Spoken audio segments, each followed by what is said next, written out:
এই শীতের মধ্যে দুপুরবেলা খেলাম পান্তা ভাত, আর সকাল থেকে সন্ধ্যে পর্যন্ত দিনটা কিভাবে কাটালাম, কি কি খেলাম সব কিছুই শেয়ার করবো তোমাদের সাথে। তো চলো বেশি না বকে আজকের ব্লগটা শুরু করা যাক। আজকে সকালে খেয়েছিলাম বাবার প্রসাদে ছিল শসা, কলা, চিড়ে, লাড্ডু। একে তো সোমবার, তার মধ্যে সকালবেলায় খাচ্ছি বাবার প্রসাদ। সোমবার হোক বা যে কোনো বার, বাবার প্রসাদ যদি সকালবেলা খেতে পারি এছাড়া আনন্দের আর কি হতে পারে। বাবার ইচ্ছা না থাকলে কিছুই হয় না।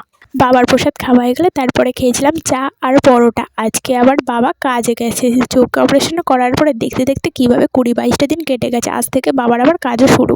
সকালবেলা মা আর মেজি দুজনে মিলে চা খেয়ে আমার চাটা ঢাকা দিয়ে রেখে মা গেছে আজকে আবার খোলাপোতায়। তো সকালবেলা চা আর পরোটা খেয়ে আজকে আর সকালে কিছুই খাইনি, কেন ওই খেয়ে পেট ভরে গেছিলো। তারপরে একটু কিছুক্ষণ টিভি দেখেছিলাম। কিছুক্ষণ টিভি দেখে তারপরে হাতে দুটো নিমকি নিয়ে খেতে খেতে চলে গেলাম মাঠের দিকে। এখন যেহেতু শীতকাল, মাঠে গিয়ে দেখি রোদে বসে থাকতে বেশ ভালো লাগছে, সেই জন্য অনেকক্ষণ বসেছিলাম মাঠে। কিন্তু এই টিভি দেখা আর মাঠে গিয়ে বসে থাকার চক্করে আমি ভুলেই গেছিলাম মা আমাকে বলে গেছিলো চায়ের বাসনগুলো মাজার কথা।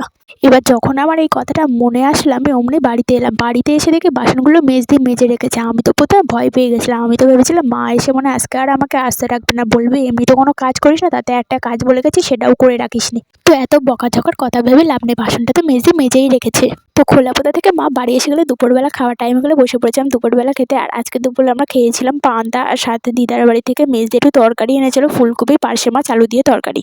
সকালবেলা সবাই চা আর পরোটা খাওয়ার পর পান্তা খাওয়া তো দূরের কথা, পান্তার ধারে পাশে পর্যন্ত কেউ যায়নি। ব্যাস এই চক্করে পান্তাগুলো থেকে যাওয়ার কারণে এই শীতের মধ্যে দুপুরবেলা পান্তা খেতে হচ্ছে। যাই হোক, দুপুরবেলা খাওয়া দাওয়ার পরে আমি আর মেজ দুজনে মিলে পুকুর ধারে বসে গল্প করছিলাম। তারপরে বিকালে পড়াতে যাওয়ার আগে থেকে পেয়ারা মাখা এসেছে। তো মেজ দেখে পেয়ারা মাখা কিনতে গেছে, আমি ওর পিছন পিছন গেলাম পেয়ারা মাখা খাওয়ার জন্য।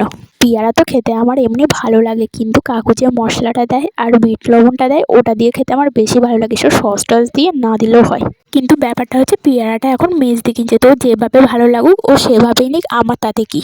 আমার তো কিছুই না, তাও ওর পেয়ারা মাখা থেকে একটু ভাগ বসালাম আমি। তো পেয়ারা মাখা খাওয়া হয়ে গেলে তারপর আমি চলে গেছিলাম পড়াতে। এমনি তো আমার স্টুডেন্ট পড়তে চায় না, তার মধ্যে আর পরীক্ষা হয়ে গেছে, মানে ও এখন পড়াশোনা নামক জিনিসটা কি সেটাই জানে না। এইসব ভাবতে ভাবতে আমি তো গেলাম পড়াতে, আর সত্যিও তাই হলো, আজকেও পড়তে চাই না আর পড়িও নি। তো মেজদি আজকে চাউমিন রান্না করেছিল, আর আজকে সন্ধ্যাবেলা আমরা চাউমিন খেয়েছিলাম। তো চাউমিনটা খেতে বেশ ভালো হয়েছিল। তো আজকের জন্য এতটুকুই, দেখা হচ্ছে নেক্সট ব্লগে।